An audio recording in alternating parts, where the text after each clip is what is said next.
하나님 말씀 마태복음 13장 1절에서 9절 말씀입니다. 같이 읽겠습니다. 그날 예수께서 집에서 나가사 바닷가에 앉으시매 큰 무리가 그에게로 모여들거늘 예수께서 배에 올라가 앉으시고 온 무리는 해변에 서 있더니 예수께서 비유로 여러 가지를 그들에게 말씀하여 이르시되 씨를 뿌리는 자가 뿌리러 나가서 뿌릴새 더러는 길가에 떨어지매 새들이 와서 먹어버리고 더러는 흙이 얇은 돌밭에 떨어지매 흙이 깊지 아니하므로 곧 싹이 나오나 해가 돋은 위에 타서 뿌리가 없음으로 말랐고 더러는 가시떨기 위에 떨어지매 가시가 자라서 기운을 막았고 더러는 좋은 땅에 떨어지매 어떤 것은 100배 어떤 것은 60배 어떤 것은 30배의 열매를 결실을 하였느니라. 귀 있는 자는 들으라 하시니라. 아멘.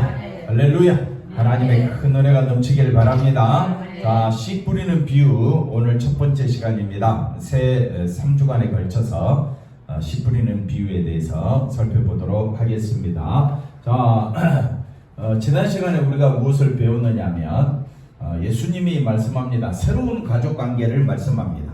그 새로운 가족관계가 뭐냐? 육신의 어머니, 육신의 형제를 넘어서서 이제는 누구든지 하늘에 계신 내 아버지의 뜻대로 하는 자가 누구든지 하늘에 계신 내 아버지의 뜻대로 하는 자가 뭐라고 그랬습니까? 내 형제요 자매요 어머니라 했을 때 여기서 우리가 분명히 알아야 될 것은 한번 따라합시다. 어떤 사람도 하늘에 계신 아버지의 뜻대로 행할 자가 있다 없다? 없다.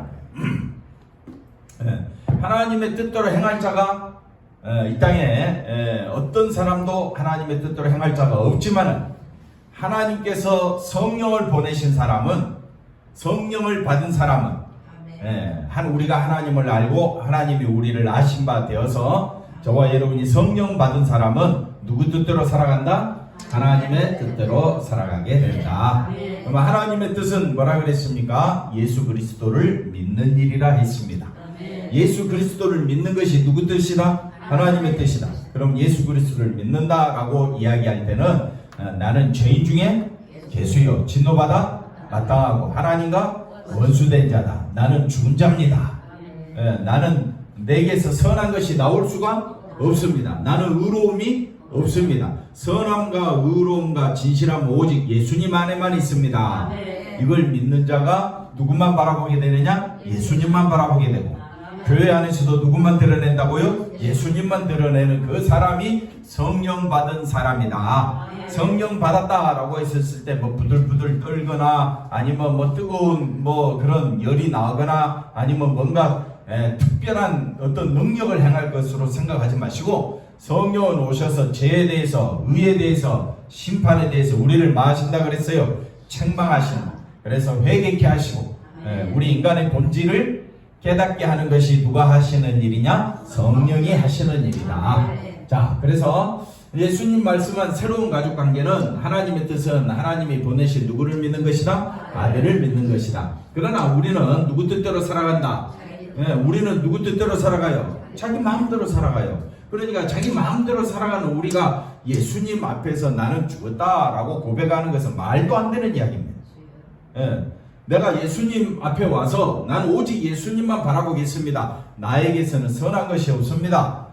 나는 아무리 교회에 열심히 충성했다 할지라도 나의 행위로 천국에서 상 받는 것이 아닙니다.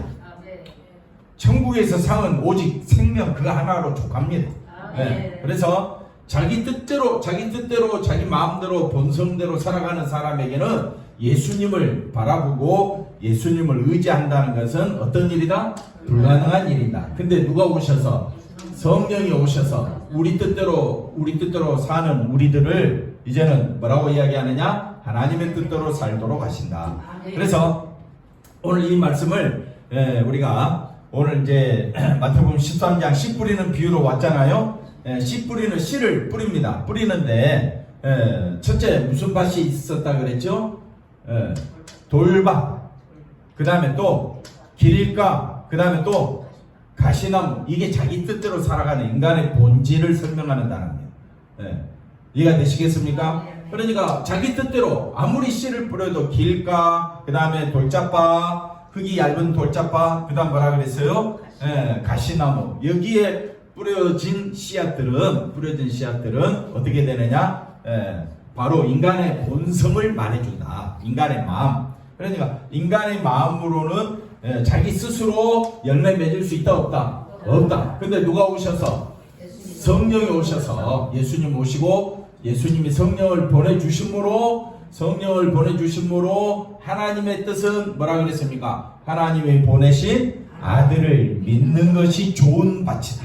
아멘. 좋은 밭은 내 힘으로 된다 안 된다? 안 됩니다. 한번 더 합시다. 내가 성령을 힘입어 좋은 밭이 되어도 여전히 나는 누구 중심? 자기 중심이다 이 말. 그래서 그걸 잊지 말라. 그래서 그 다음 보십시다.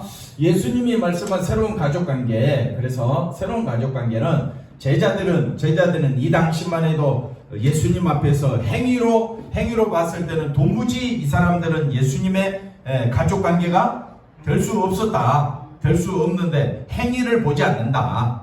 하나님은 뭘 보지 않는다? 행위를 보지 않는다. 근데 우리는 사람은 뭐만 봐? 행위만 본다. 그래서 행위만 보고 판단하기 때문에 우리는 늘 서로 간에 시기하고 미워하고 뭐 갖고 싸웁니까? 맨날 싸우는 게 뭐예요? 행위 가지고 싸운다 이 말이에요. 행위 가지고 왜 그리 했느냐, 왜 그것밖에 못했느냐, 왜 이 모양 이 꼴이냐. 뭘 가지고 싸운다고요? 행위로. 그럼 우리 모두 다 행위로 가지고는 하나님 앞에 설 자가 없습니다. 우리가 로마서 5장 8절 10절에 보니까 우리가 죄인 되었을 때에, 우리가 원수 되었을 때 행위로는 도저히 하나님 앞에 갈 수가 없는데, 우리가 죄인 되고 원수 되었을 때 예수님이 그 아들이 십자가에서 피 흘려 죽으심으로 저와 여러분 하나님의 사랑이 확증되고 하나님과 화목하게 되었잖아요. 내 행위로 되었습니까? 예수님 피로 되었습니까? 그걸 아는 사람이 성령 받은 사람이다. 성령 받은 사람은 야, 목사가 왜 저러냐, 장로가 왜 저러냐, 권사가 그것밖에 안 되냐, 행위를 가지고 따지는 사람은 성령으로 말하는 것이 아닙니다. 성령에 사로잡힌 사람은 그 어떤 인간도 행위로 구원받을 자가 없음을 알기 때문에 오직 예수님의 보혈의 피만 의지하고 나타나게 돼 있다. 그래서 제자들도 이 당시만 해도 형편없었지만은 장차 어디에? 성령에 붙들려서 누구만 믿는다? 예수님만 믿는 믿음의 길로 갈 것이기 때문에 그들을 가리켜서 나의 어머니와 나의 동생들아 이렇게 보라라고 말하는 겁니다. 그러니 우리가 서로를 바라볼 때 행위를 봐야 됩니까? 안 봐야 됩니까? 연습하고 반복하고 훈련해서 행위를 보지 말고 성령에 사로잡혀서 옆 사람 보고 인사합시다. 예수님의 피가 아니면 우리는 아무것도 아니다. 할렐루야. 그러니까 하나님의 뜻은 예수님의 피 안에 우리가 의로움을 얻었고 죄사함을 받았고 하나님의 자녀가 되었으면 우리는 내 안에서 뭐가 나와야 된다? 예수님의 보혈의 피가 나와야 할 줄로 믿습니다. 그 사람들은 성령에 사로잡힌 자다. 한번 더 합시다. 나는 성령에 사로잡혔습니다. 그러니까 성령께서 우리로 하여금 우리 마음을 사로잡아서 어디에 굴복시키느냐? 십자가 앞에 굴복시키는 거예요. 십자가 앞에서 나는 누구라고요? 죽은 사람이에요. 옆 사람 보고 인사합시다. 당신은 십자가 앞에서 뭐라고요? 죽었습니다. 그걸 날마다 매일 힘을 다하여 우리가 그런 삶을 살아가야 할 줄로 믿습니다. 그래서 오직 하나님의 약속은 어디에 쏟아졌다 했습니까? 예수님의 십자가에. 그 약속이 어떻게 됐다고요? 성취되어서 이제는 저와 여러분은 그리스도의 피로 세워진 교회다. 예수 그리스도의 피로 세워진 천국이다. 이걸 우리가 알아야 된다. 그러니까 예수님의 피가 나를 살리셨다라는 것을 믿는다면 출애굽하게 된 이스라엘 백성들이 하나님 앞에 그 보내신 어린 양의 피로 우리가 살아났음을 고백한다면 하나님 앞에 우리를 살려주신 것에 대한 감사가 나오는 것처럼 우리도 날마다 예수님의 보혈의 피로 감사하며 살아가는 우리 성도들 되시기를 바랍니다. 그래서 신자는 예수님이 십자가에서 피 흘리신 그 예수님의 의로운 행위만, 예수님의 행하심만 참된 의로 여기기 때문에 그 어떤 자기의 행위를 내세운다, 안 내세운다? 안 내세운다. 네. 이해가 됐죠? 교회들 간에 왜 싸웁니까? 뭘 자꾸 주장하니까? 자기 행위. 왜 그것밖에 못해? 그러니까 싸우는 거예요. 행위를 드러내지 말자. 네. 그래서 신자는 그리스도의 영, 성령이 함께한 사람이다. 만일 너희 속에 하나님의 영이 거하시면 너희가 어디에 있지 아니하고 육신의 육체에 있지 아니한다. 하나님의 영, 성령이 너희 안에 거하시냐. 성령이 거하신 사람은 나는 죄인 중에 계수고 나는 죽었다. 이걸 늘 성령이 나로 하여금 깨닫게 하니까 나는 어디에 있지 않냐고, 육신에 있지 않냐고, 어디에 있다? 영에 있다는 말은 누구만 높인다는 거예요? 예수님의 십자가 피만 높이는 것이 영에 있다. 그러니까 예수님의 십자가 피만 높이는 것은 성령이 역사하지 아니하면 안 된다 이 말입니다. 내 육체는, 내 본성은 뭐만 드러내려고 해? 자꾸 자기만 드러내려고 해. 자기 잘난 거, 자기가 가진 거, 자기가 가지고 있는 그 누리고 있는 자기가 혜택을 누리고 있는 것들, 그런 것들을 자랑하려고 해. 얼마나 발버둥치는지 모릅니다. 창세기 6장에 보니까 고대에 훌륭한 사람들이 있었는데 그 사람들을 뭐라고 이야기하느냐? 용사라, 명성이 자자한 자라. 창세기 시작할 때부터 노아가 이제 오기 전에, 노아가 이야기가 시작되기 전에 이미 그 시대부터 사람들은 명성을 쫓아가고 뭘 쫓아갔다고요? 용사되기를 원하고 성공하기를 원하는 것이 사람의 마음이다 이 말이에요. 그런데 누가 오심으로, 이제 예수님을 통해서 성령이 오심으로 우리가 어디에 있지 않냐고, 육신이라는 말은 자기 성공을 말합니다. 자기 성공. 자기 성공, 자기 영광을 쫓아가는 사람은 자기가 죽었다고 해요? 안 죽었다고 해요? 절대로 안 죽었다고 하죠. 그러나 하나님의 영이 있는 사람은 영에 있다라는 말은 나는 예수님 아니고는 아무것도 아니구나, 이걸 알게 될 줄로 믿습니다. 그래서 누구든지 그리스도의 영이 없으면 그리스도의 사람이 아니다 라고 말씀해 주고 있습니다. 그래서 신자는 그리스도인 성령이 함께한 사람인데, 성령이 함께한다는 그 증거물은 뭐냐? 십자가에 쏟아진 예수님의 사랑, 하나님의 사랑, 그 예수님의 은혜, 그 자비, 긍휼하심이 어디에 쏟아졌다고요? 십자가에. 그래서 내가 십자가에서 죽고 예수님이 부활하신 것처럼 나도 부활한 자가 되어 이제는 누구 중심으로 살아간다? 예수님 중심으로 살아간다. 이게 성령의 역사는 뭐라고 이야기합니까? 증거다. 그래서 성령의 사람은 누구만 드러낸다? 예수님만 드러내게 돼 있다. 자, 오늘 이제 씨 뿌리는 비유를 우리가 살펴볼 텐데, 보통 이제 뭐라고 이야기, 길가, 그 다음에 돌밭, 그 다음 뭐라고 이야기합니까? 가시떨기인데, 인간은 밭을 개간하는 농부가 아닙니다.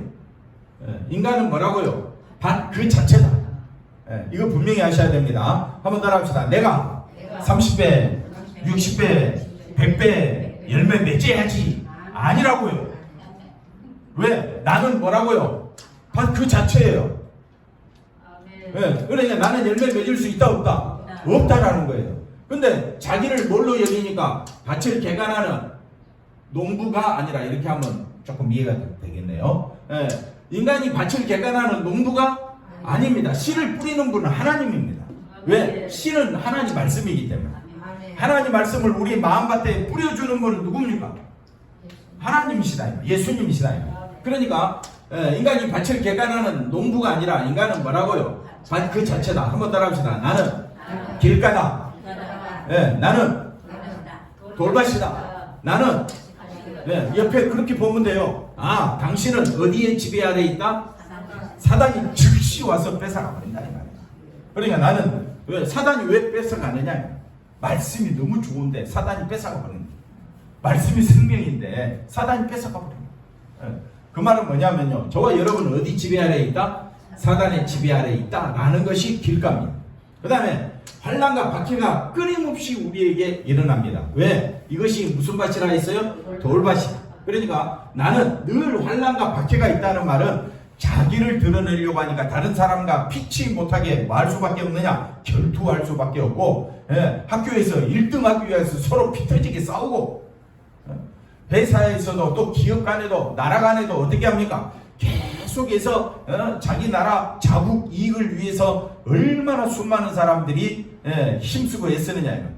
그러나 그 결과는 뭡니까? 뭐가 항상 기다리고 있더라? 환난과 박해가 기다리고 있더라. 우리 마음은 뭐라고 이야기했습니까? 가시떨기 밭이다. 세상에 염려가 끊임없이 일어나고 재물의 유혹 앞에서 넘어지지 않을 사람이 없다 이 말이에요. 그러니까 한번 더 합시다. 하와가 선악과를 보고 어떻게 했습니까? 먹음직스럽고 그 다음에 보암직도 하고 그 다음에 지혜롭게 할 만큼 탐스럽다라는 그 마음이 이 세 가지 마음을 표현하고 있다. 그러니까 아담의 마음이 지금까지 모든 인류의 마음은 길가, 돌밭, 그 다음 뭐라고 이야기합니까? 가시떨기 밭이 되어서 우리 인간의 힘으로는 이 하나님 말씀을 알아들을 수가 없다. 분명히 아셔야 됩니다. 내 힘으로는 말씀을 알아들을 수가 없다. 그래서 그 다음 볼까요? 그래 인간의 본질 두 번째를 먼저 봅시다. 두 번째를 먼저 보면 그래서 인간은 자 보십시오. 예레미야 4장 22절 내 백성은 이스라엘 백성은 나를 안다 모른다. 아니 아는데 하나님은 뭐라고 이야기합니까? 알지 못하는 어리석은 자요 라고 하나님은 말씀합니다. 지각이 없는 뭐라고 이야기합니까? 미련한 자식이라. 악을 행하기에는 뭐가 있는데? 지각. 악을 행한다는 말은 뭡니까? 육체를 쫓아간다. 자기 성공과 영광을 쫓아가는 것을 악이라고 합니다. 악이 뭐라고요? 자기 영광, 자기 성공을 쫓아가는 것. 그러니까 악을 행하기에는 지각이 있는데 선을 행한다는 그럼 선은 뭘까요? 하나님을 온전히 바라보는 것. 하나님을 온전히 바라보기에는 뭐하도다? 무지하도다. 이게 인간의 본질이다. 이거를 자 한번 더 합시다. 어리석은 자요, 미련한 자요, 지각이 아니 악을 행하는 자 이렇게 해야 되겠네. 악을 행하는 이걸 뭐라고 이야기하느냐? 길가, 돌밭, 그 다음에 가시떨기 이렇게 표현한다 이 말입니다. 그것이 내 마음 상태다. 내 마음은 항상 세 가지 상태다. 첫째 뭐라고요? 길가, 돌밭, 그 다음에 그걸 조금 더 좀 더 설명하면 어리석은 자요, 미련한 자요, 악을 행하는 자. 그 다음 볼까요? 또 인간의 본질 두 번째 시편 23편 14편에 2절 3절 여호와께서 하늘에서 인생을 두고 살피사 뭐가 있어? 지각이 있어. 하나님을 찾는 자가 있는가? 지각이 있으면 누구를 찾아야 돼? 하나님을 찾는 이게 선이다 이 말. 세상이 말하는 선은 윤리, 도덕, 규례를 잘 지키는 것, 질서를 잘 지키는 것이 선이지만은 성경이 말하는 선은 누구를 찾는 것이다? 하나님을 찾고 예수님을 찾는 것이 선이다. 그러면 하나님께서 인생을 역사를 살펴보니까 지각이 있어. 하나님을 찾는 자가 있어 없어? 보려 하신즉 3절에 가보니까 다 치우쳐 함께 뭐가 되고 더러운 자, 악을 행하는 자. 악이 뭐라 그랬습니까? 자기 영광이라 했죠. 그래야 빨리 알아들으니까 전부 다 자기 영광, 자기 성공, 자기 행복을 쫓아가잖아요. 행복의 파랑새를 찾아서 얼마나 열심히 살아갑니까? 그러나 그 인간 중심으로 살아갈 때에 하나님께서는 우리에게는 생명이 있다 없다? 없다라는 것을 말해주고 있습니다. 선을 행하는 자. 앞에 2절 다시 볼까요? 2절. 자, 2절 뭐라고 되어 있습니까? 지각이 있어. 하나님을 찾는 자가 있는가 보려 했다. 이걸 뭐라고 하느냐? 선을 행하는 자다. 이렇게 표현합니다. 여러분, 선이 있다는 말은 하나님의 성령이 내 안에 계셔서 나로 하여금 나는 날마다 누구만 의지해야 돼? 예수님만 의지하도록 이렇게 이끌어간다 이 말입니다. 그런데 하나님이 보시니까 하나도 없도다. 이게 인생의 본질이다. 인생의 본질이 뭡니까? 악을 행하는 것, 자기 행복만 쫓아가는 것. 그걸 세 가지 밭으로 표현하는데 뭐라고요? 길가, 돌밭, 그 다음에 가시들기. 그 밭이 누구냐? 바로 나다요. 딱 근사님 생각하면 세 가지 밭을 떠올리면 돼. 근사님 밭은 뭐예요? 길가, 돌밭, 가시떨기. 안 그럴 사람이 없다 이 말. 사단에 사로잡혔지. 그 다음에 돌밭은 뭡니까? 환난과 박해에 끊임없이 도전당하지. 그 다음 또 가시떨기 뭐라 그랬습니까? 세상 유혹이다. 그런 내가 어떻게 30배, 60배, 100배 열매 맺어? 맺을 수가 없습니다. 그러면 열매를 맺는다라는 표현을 이제 조금 이따 살펴보기로 하고. 자, 기록된 바 의인은 없나니 뭐라 그랬습니까? 하나도 없다. 다 선을 쫓아가지 아니하고 선은 하나님을 찾는 것이라 했죠. 근데 악은 뭡니까? 왜 하나님을 안 찾습니까? 자기를 위해서. 그래서 의인은 없나니 하나도 없으며 깨닫는 자도 없고 하나님을 찾는 자도 없고 12절에 가보니까 다 치우쳐 함께 무익하게 되고 선을 행하는 자는 없나니 하나도 없도다. 이게 인간의 본질이다.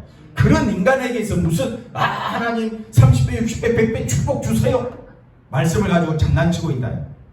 말씀을 가지고 자기 영광을 위해서 그렇게 어리석게 쓰고 있다 이 말이에요. 그래서 인간의 본질 다시 첫 번째로 가보면 이걸 우리가 알고 난 뒤에 자 앞에 거 다시 보시면 그래서 인간은 그 자체다. 그 자체다. 한번 따라합시다. 길가가 바로 나요. 돌밭이 누구라고요? 바로 나다. 가시떨기 밭이 바로 누구라고요? 나다. 좋은 밭이 되어도 이거는 없어지지 않습니다. 이제 이걸 설명할 거예요. 그 다음 보십시다. 아무리 말씀의 씨가 하나님의 말씀의 씨가 떨어져도 인간은 철저히 누구 중심이니까 하나님을 찾는 것이 아니라 자기 행복과 자기 성공을 쫓아가기 때문에 열매를 맺을 수 없다. 근데 만약 열매를 맺게 된다면 내 힘이 아니라 누가 역사하신다고요? 성령의 역사다. 아까 제가 성령의 역사가 뭐라 그랬습니까? 오직 예수 그리스도만 바라보게 하는, 이게 예수님이 말씀한 하나님의 뜻대로 행하는 것이다. 하나님의 뜻대로 행하는 것은 내 힘으로 된다 안 된다? 안 됩니다. 누가 역사하셔야 된다고요? 성령의 역사하신다. 그러면 성령이 역사하게 되면 나는 죽은 자요. 그 다음에 나를 살려주실 분은 예수님밖에 없다. 그걸 믿는 것을 좋은 밭이라고 이야기합니다. 좋은 밭은 뭐냐? 누가 역사한다고요? 성령이 역사하셔서 예수 그리스도만 바라보게 하는 것이 30배, 60배, 100배의 열매를 맺는 겁니다. 이해가 됐죠? 그러면 30배, 60배, 100배 열매를 맺기를 바랍니다. 이렇게 기도하지 마시고 말귀를 잘 못 알아들으니까 우리는 누군만 바라보자? 예수님만 바라보게 해달라. 그게 바로 좋은 밭으로 열매 맺는 우리들의 삶이 되는 겁니다. 그래서 좋은 땅은 하나님이 택하신 자들이다. 하나님의 가족이다. 하나님이 택하시고 하나님의 가족은 하나님이 역사하신다. 좋은 땅은 누가 역사하신다고요? 하나님이 역사하시고 하나님이 역사하면 누구만 드러낸다고요? 예수님만 드러내는 사람을 뭐라고 이야기하느냐? 좋은 밭이라고 한다. 하나님을 드러내지 않냐고 예수님을 드러내지 않냐면 누구를 드러내겠어요? 자기. 그걸 뭐라고 이야기한다고요? 돌밭, 가시떨기, 그 다음에 길가. 그러니 모든 인간은 여기에 해당되는구나. 그러니까 나만 그런 것이 아니라 어떤 인간도 좋은 밭이 스스로 될 수가 없습니다. 말씀이 떨어졌다. 하나님 말씀이 떨어졌는데 그 하나님 말씀대로 산다는 것은 성경에 나오는 만약에 위대한 인물이 나왔다면 하나님이 그를 붙잡았다 이 말이에요. 그러니까 오늘 우리도 하나님이 나를 붙잡지 아니하면 여전히 우리는 누구 중심이다? 자기 중심이다. 그래서 인간 스스로 뭐가 될 수 없다? 좋은 땅이 될 수 없다. 그런데 좋은 땅이라고 하나님은 여겨주신다. 왜? 누가 오심으로? 성령이 오시면 너는 이제 좋은 땅이야 라고 여겨주죠. 그런데 인간의 성품 본질은 변한다 안 변한다? 안 변합니다. 나는 예수님만 드러낸다고 이야기하는데 나는 아까 성품 본질이 뭐라 그랬어요? 길가, 돌밭, 그 다음에 가시떨기. 이거는 변한다 안 변한다? 안 변합니다. 안 변하. 그러니까 교회 와도 늘 싸우는 거예요. 교회 와도 늘 누구 중심이 돼버리는 거예요? 자기 중심. 그래서 말씀으로 자꾸 깨우치는 거예요. 너는 죽었다. 너는 죽었다. 성령이 역사하면 나는 누구만 드러내야 되겠다? 예수님만 드러내야 되겠다. 그래서 하나님이 너는 뭐라고요? 좋은 밭이야 라고 뭐한다? 여겨주실 뿐이다. 그러면 좋은 밭이 되었다면 누구 역사다? 누구 작품이다? 성령의 작품이요? 하나님의 작품이다. 그래서 그 다음 보십시다. 그래서 좋은 땅은 하나님 택하신 자들이 해당되는데 아까 선이 뭐라 그랬습니까? 하나님을 찾는 것이라 그랬죠. 선을 행할 수 없는 우리는 어떤 존재나 죽은 존재. 누가 오심으로 알게 되느냐? 성령이 오심으로 나는 죽은 존재임을 알게 되고 신은 뭐라 그랬습니까? 천국 말씀이다. 듣고 듣고 깨닫는 것이 뭐라 그랬습니까? 좋은 땅이다. 듣고 깨달으면 되잖아요. 우리의 본질은 뭐라 그랬어요? 길감, 돌봐, 가시떨기잖아요. 그런 내가 이런 나를 살리려 누가 오셨다? 예수님이 오셨다. 하나님의 말씀을 듣고 뭐 하면 된다? 깨달으면 된다. 듣고 깨닫게 하는 것은 누구의 역사다? 성령의 역사다. 그래서 나는 좋은 밭이다. 예, 그래서 성령의 열매가 나오는 거예요. 예, 성령의 열매가 뭡니까? 사랑이라, 화평, 오래 참음, 자비, 양성, 충성, 온유, 절제. 이거는 다 누구의 성품이냐? 예수님의 성품이다. 예수님을 닮아간다 이 말입니다. 예, 그래서 듣고 깨닫는 것이 뭐라 그랬습니까? 좋은 땅, 좋은 밭이다. 옆 사람 보고 인사합시다. 당신은 좋은 밭입니다. 예, 좋은 밭이 뭐라 그랬어요? 내 힘으로 되는 겁니까? 아닙니다. 누가 역사하신 것이라고? 성령이 역사하고, 성령이 역사하면 하나님의 말씀을 듣고 깨닫는 하나님의 가족이 되는 줄로 믿습니다. 자, 그래서 전적으로 누구의 역사라고요? 성령의 역사로 하나님의 말씀을 깨닫게 되고, 예수님의 십자가 은혜가 너무 감사하다. 그래서 성령 받은 사람은, 좋은 밭이 된 사람은 십자가 은혜만 높이는 것이다. 뭐만 높인다고요? 십자가 은혜만 높이는 것이 뭐라 그랬습니까? 열매, 30배, 60배, 100배. 열매가 뭐냐? 십자가 은혜만 높이는 것. 열매가 뭐라고요? 십자가의 은혜만 높이는 것이 뭐라 그래요? 열매. 이게 열매가 몇 배? 30배, 60배, 100배. 그러니까 그렇구나. 내가 십자가 은혜를 높이는 것이 옛날에 30배였으면 지금은 몇 배가 돼야 돼요? 100배가 돼요. 내일은 200배. 그러면 되는 거예요. 어려울 거 없잖아요. 예, 이것이 천국의 비밀이다. 이거는 이제 다음 주 이제 살펴보도록 하고, 오늘 이렇게 해서 씨 뿌리는 비유 첫째 시간을 하게 되었습니다. 쉽지 어렵지요? 쉽죠? 그러니까 저와 여러분은 하나님을 찾을 수 없었는데 누가 오심으로? 예수님이 오시고 성령이 오심으로 우리가 하나님을 찾게 된 것이, 그것이 바로 은혜 중에 은혜다. 그 사람은 좋은 밭이다. 그 사람은 누구만 높인다고요? 예수님만 높이는 우리 모두가 되기를 바랍니다. 기도합니다. 하나님 감사합니다. 십자가 은혜로 감사하며 기뻐하며 살아가는 우리 사랑하는 모든 성도님들 다 되게 하여 주옵소서. 예수님의 이름으로 기도하옵나이다. 아멘.